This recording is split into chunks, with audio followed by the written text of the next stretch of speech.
You've come to your place, Zeynep. You say these things at the right address, but I don't condemn you as much as you do. You were just a kid then. You've never seen plenty like this before. Isn't that natural for that kid? Whatever you call it. I don't know, I'm so ashamed of what I did. And they have no grudge. They knew you before. My teacher would be ashamed of what they put in front of me to eat, before I wouldn't eat it.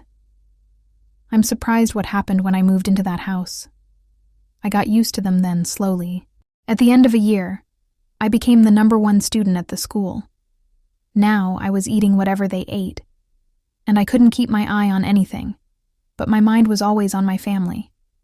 Or my mother. Did Mom keep coming? She came regularly. She was making us breakfast, and as soon as I ate, I got dressed, got on the bus, and went to school. My mother was wiping and sweeping the house until the evening when, weary again, she went home. Who knows what my father was doing to her at home? I don't like what I eat at the table. I always wonder what they eat. Then, at the end of the first year, I moved into that house. When they found out, my father came to the door. He said they owed him money. Mr. Ekrem invited him to his place of business. They talked there. Ekrem Bey hired him. Now he's got a regular job. He was making better money. They came out of that old slum to a slightly more decent slum, but this time my mother came in every morning and started looking at me like the enemy. When I was sitting at the table, she was staring at me like I had committed a crime. I wonder why. Do mothers envy their daughters? What do you think? I don't know. When she saw that I was being treated as a part of that house, it was like she was mad at me. We used to work in that house with our climate at once. If I didn't go to school, I'd still help Mom, but I was going to school. Miss Nerman noticed the situation. I'd be happy if it wasn't for my mother's looks. I was just like the other students at school. Even Miss Nerman comes to parent meetings. My teachers are so proud of me, and as if she were my own mother, Miss Nerman gave me gifts as a reward. She was a good woman. What were you doing when school closed? Were you going to your own house? No, as soon as the school closed, we were going to the summer house in Büyükada, Istanbul with Nermin Hanim. Ekrem Bey was only able to come for a month because of his job, and my mother kept coming and going to that house. My mother was going to the Bey for a month when Ekrem Bey came. Oh, Professor God. She then looked at me, and she took care of me. But I did not know my mother. Why do you say that? I'll tell you all about it now. The year I finished secondary school, Ekrem Bey retired and the family decided to move to Istanbul. Where do you live until then? We lived in Ankara. I'm so sorry. After all, I was going to leave my family for good. Although I would have never seen my father, but I would have kept my mind on my mother. But my mother didn't seem upset at all. They paid my mother a great deal of compensation because she worked for the Nerman lady for years, so my mother got a good deal of money. After that, she went home happy, saying no more work. She didn't even come to see me off. We settled in a house in Istanbul. We went to Büyükada again in the summer. Then I slowly forgot about my family. My family was now Nermin Hanim and Ekrem Bey. Were you never seen with your family? I was calling them often, asking for help, and every time I called, my mother complained about my father. My sister told me about the beatings she had received from her husband, and my father was asking for money all the time. My money. Nermin insisted on asking Hanim, sometimes calling Ekrem Bey and asking him. Now these systems starve me too. I started college after graduating from Kildin. I told you, Miss Nermin had become like my mother. She was taking care of all my problems. She noticed my needs without telling me, and she was always very warm to me. I was just running home. We were sitting there like matriarchs, talking about everything. I fell in love with a boy in college. His name was Farouk. I even told her all this. If I was going anywhere, they would drive me there, and then they would drive me there again. Even Nermin Hanim met Farouk and liked him very much. Did your parents know? They never even asked me how I was or what I was doing. All they cared about was money. They were embarrassing me too. It's like my mom was my ex. The fact that I was living in this house in luxury was a thorn in her. and every time I called, she said something that was going to fuck me up. The year I graduated from law school. You graduated from law school? Yes, ma'am. Exactly what I was saying. What's with you, Zeynep? I don't know if I'm on the ground or in the sky. Why? What happened? Everything happened to me. I couldn't take the chance that God gave me. This is my stupid head. The year I finished school, Farouk went to the army immediately. We were going to get married on the way back. Miss Nerman told my family the news in a way. Young man, and we really like him. They'll get married when he gets back from the army. In the meantime, Zeynep will do the internship as a lawyer. Look into Farouk if you want. He has already completed his military service. He came to meet us and asked for your daughter, she said.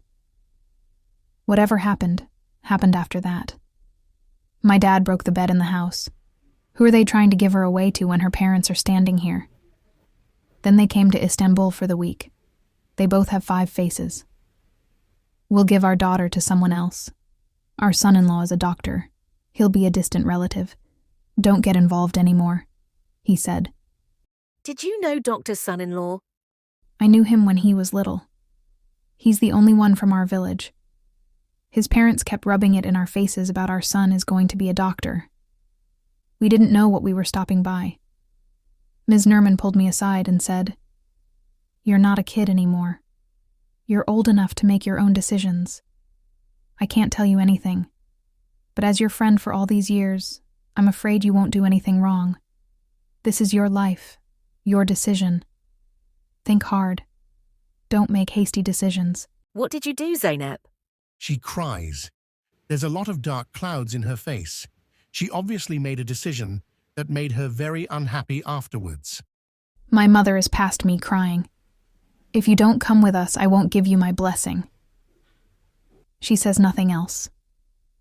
My father, who didn't even cry over the death of his son, has also twisted his neck, and he is crying.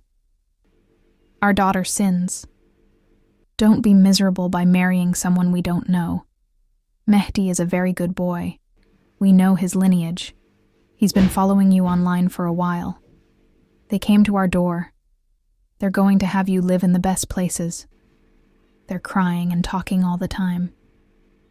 Finally, they persuaded Ms. Nerman to let me go home for a week, and they took me by the arm. I'm crying on the one hand. I'm confused on the other. Then the next day came Mehdi. I wouldn't know him on the road, and he looks me in the eye to say, yes. Then, within a week, they made me say yes. Did you say yes unwillingly, Zeynep? I don't know. I still don't know how I said that then. I couldn't help it because of my mother, Professor. When she said she wouldn't give her blessing. We were engaged for 2 months.